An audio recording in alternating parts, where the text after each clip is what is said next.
नमस्कार।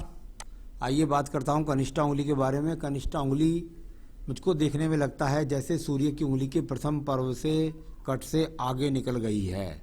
यदि ये उंगली सूर्य की उंगली के प्रथम पर्व के कट से आगे निकल गई है तो उसका मतलब होता है व्यक्ति के जीवन के अंदर निश्चित रूप से उसके व्यवसाय में, उसकी नौकरी में, उसके कार्य परिवर्तन में उसे काफ़ी उतार चढ़ावों का सामना करना पड़ता है। यानी उसके जीवन के अंदर व्यक्ति को बहुत ज़्यादा अपने कार्यों के अंदर अड़चनें आती हैं, सही डिसीजंस नहीं हो पाते हैं, गलतियां होती है, उसके द्वारा नुकसान होता है। यदि ये रेखा, ये उंगली बिल्कुल सीधी सीधी पहुंचती है सूर्य की उंगली के प्रथम पर्व तक, तो इसका मतलब हुआ कि व्यक्ति बुद्धिमान है, अब दूसरे की बात को ध्यान से सुनता है और ग्रहण शक्ति के द्वारा अपने कार्य को आगे बढ़ाता है। तो कुल मिलाकर मुझे थोड़ा आगे बढ़ती ही नज़र आती है यहाँ पर। और सेकंड पर व्यवहारिक भी कुछ कटी हुई रेखाओं से है हल्की हल्की, यानी वर्ष बाद में आपको मानसिक चिंताएं का सामना आप कर रहे हैं। सूर्य की उंगली है यहाँ पर, सूर्य की उंगली और बृहस्पति की उंगली अगर दोनों समान हो जाए तो ऐसा व्यक्ति का जीवन बहुत समय तक, यानी कि लगभग काफ़ी समय तक एक समान गुजर जाता है, जिसमें व्यक्ति एक समान गुजरता है। यानी अगर उसकी स्थिति खराब है तो उससे संघर्ष करते करते गुजर जाता है, और यदि स्थिति कहीं ठीक चल रही है तो उसमें प्रमोशन नहीं होता, तरक्की नहीं होती ऊपर की तरफ, इस प्रकार से इसको कह सकते हैं। चलिए अब बात करता हूँ मैं यहाँ पर आपकी इस उंगली की एक और बात की। ये शनि की उंगली के साथ में थोड़ा अलगाव दिखलाती हुई उंगली है। जब इस प्रकार से अलगाव हो जाता है तो व्यक्ति का अपने परिवार से भी अलगाव हो जाता है। यानी कई बार अपने भाई बंधुओं का व्यक्ति को सहयोग नहीं मिल पाता है, और सही रूप से जैसी वो माता पिता की सेवा करना चाहता है वैसी कर भी नहीं पाता है।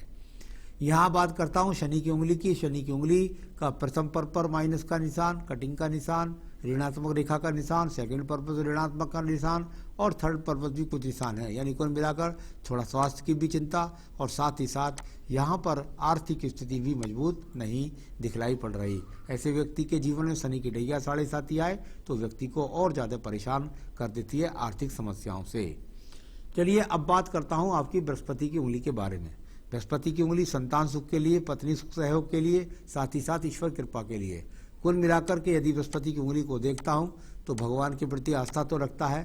थर्ड पर्व यानी कि संतान के प्रति चिंताएं, या संतान का पूरी तरीके से स्थायी सहयोग न मिलना, या संतान की जिम्मेदारियों को पूरा करने में दिक्कतों का सामना करना, इस प्रकार से। और सेकंड पर्व पर भी ये रेखाएं हैं, यानी कि पत्नी के साथ भी तू मैं के संबंध बने रहते हैं।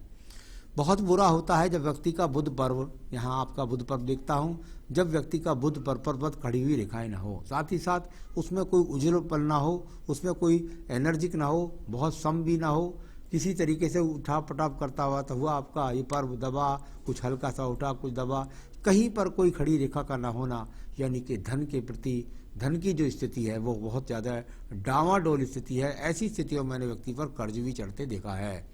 तो कुल मिलाकर अच्छे धन के आगमन को नहीं दर्शा रहा ये आपका पर्व। आइए बात करता हूँ सूर्य पर्व के बारे में। सूर्य का पर्व जो व्यक्ति के जीवन के अंदर यश के लिए, मान सम्मान के लिए, और साथ ही साथ जाना जाता है, यहाँ पर आपके जीवन में लोग आपको कितना सहयोग करेंगे, आप अपने कार्य से कितना हो पाएंगे।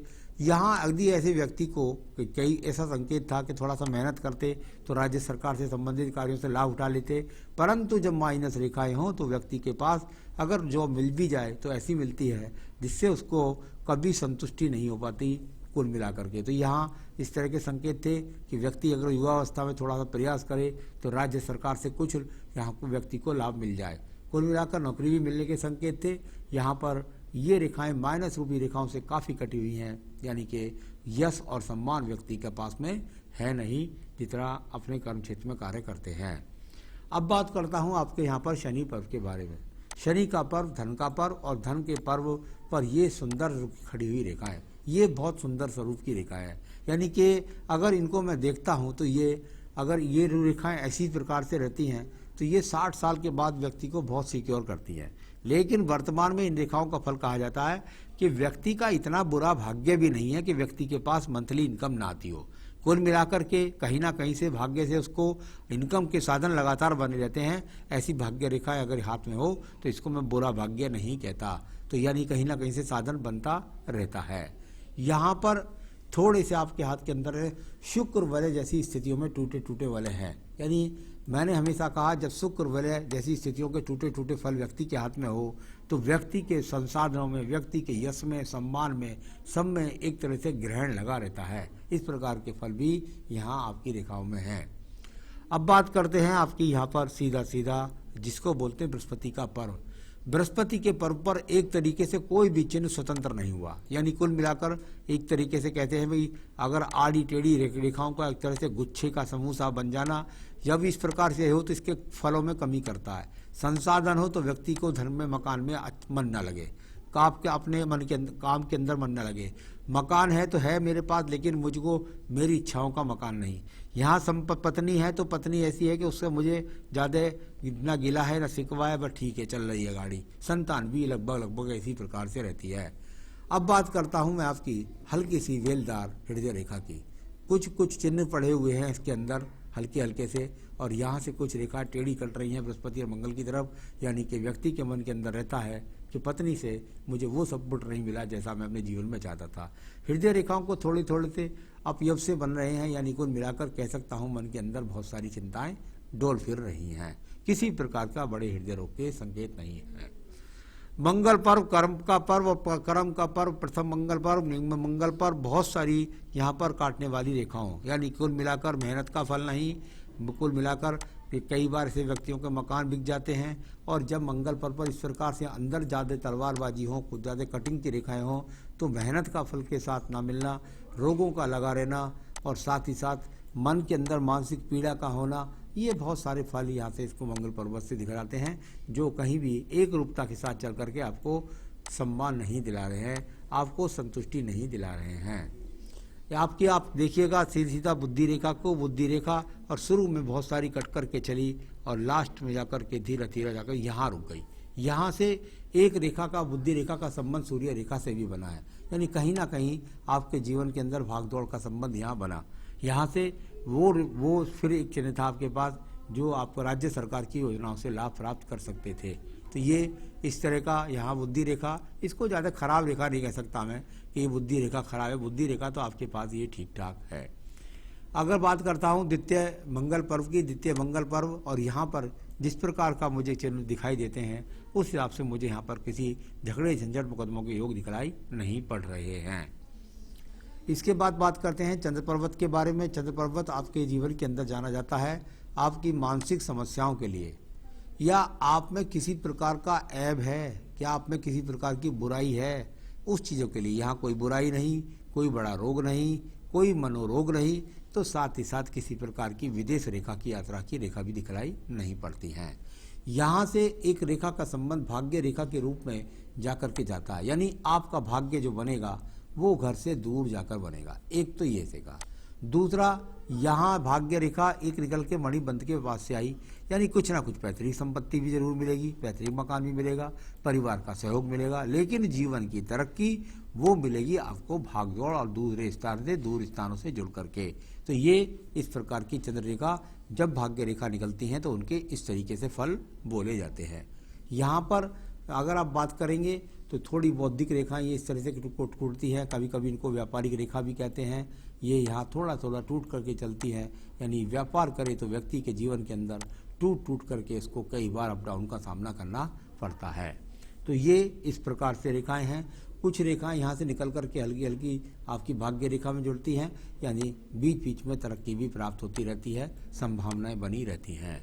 तो ये उस तरह की वेग वाली रेखाएं जो कहती हैं जीवन में थोड़ा थोड़ा व्यक्ति के अंदर ऊर्जा भरती रहती है, बीच बीच में कहीं ना कहीं से शुभ संदेश आ जाता है।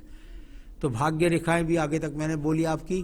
अब बात करता हूँ मैं यहाँ पर आपके शुक्र पर्व के बारे में। शुक्र पर्व संसाधनों का पर्व होता है, और संसाधनों के पर्व की बात करता हूँ तो इतना खराब संसाधन पर्व नहीं है, ठीक ठाक सामान्य आपका संसाधन पर्व जो आपके जीवन की आवश्यकताओं को पूरा करता है।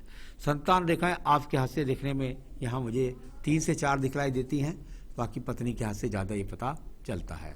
चलिए बात करता हूँ अब आपकी यहाँ पर मैं आयु रेखा के बारे में। अगर आपको आयु रेखा देखूंगा ये यहाँ तक चली गई, ये जो जगह जहाँ पर आ गई है रेखा, ये आपके जीवन का 49वां वर्ष है, यानी जिस समय पर आप मुझे हाथ दिखला रहे हैं इस रेखा ने 49वें वर्ष तक यहाँ आपको सहयोग किया। ठीक है, यानी ये यहाँ तक पहुँची। इसके बाद एक रेखा यहाँ से सपोर्टिंग रेखा के द्वारा बीच में से निकल करके आई, इधर से ये रेखा यहाँ से, इसके नीचे दूसरी रेखा आयु रेखा के रूप में, ये रेखा दूसरी यहाँ से निकल करके आई है। ठीक है, अब ये तो हो गई आयु रेखा, यानी कुल मिलाकर के आयु रेखा शुक्र परमसिक रेखा निकली है भाग्य रेखा में, यानी कि पारिवारिक रूप से मकान मिलना या कुछ जमीन जायदाद मिलना या सपोर्ट मिलना, तो उस प्रकार को। और साथ ही साथ आयु रेखा को एक ओवरलेप रेखा हो गई, यानी कुल मिलाकर उन्हें अब एज बता दी कि 77-78 वर्ष है। और इसके बीच में इसमें एक अलगाव आया, ये जीवन के 43वें वर्ष के आसपास में आया और 43वें वर्ष से दूसरी रेखा का उदय हुआ, यानी कुल मिलाकर आपके जीवन में जो गलत डिसीजंस हुए वो हुए लगभग 43वें-44वें वर्ष में। और ये यहाँ पर भी दिखलाई दी, इस जगह से जाकर यहाँ ये जो रेखा काट रही है यहाँ, और उसका भुगतान आप आज तक कर रहे हैं, क्योंकि आगे भाग्य रेखा पूरी सपोर्ट के साथ नहीं चली, यानी उसको आप एक तरह से इकट्ठित कर रहे हैं उसकी समस्याओं से छुटकारा पाने के लिए। इस प्रकार से आपकी रेखा को आप जान सकते हैं। तो अब लेता पूछा सवाल आपने कोई ज़्यादा बड़ा नहीं पूछा है मुझसे, तो आपने पूछा है मुझे कि फाइनेंशियल प्रोस्पेक्ट बहुत हैं, कर्ज बहुत है। कोई बड़ी बात नहीं, चिंता ना करिएगा, मैं आपको कुछ उपाय बताता हूँ, इसको आप नियमित अपनी पूजा पाठ में जोड़ लीजिएगा। फिर देखिएगा, अगर पत्नी का कर सकते तो पत्नी को भी कहिए वो भी ये वाली पूजा करे। आप रोजाना बैठ कर के श्री सूक्तम और दारिद्र्य दहन स्रोत का पाठ करें।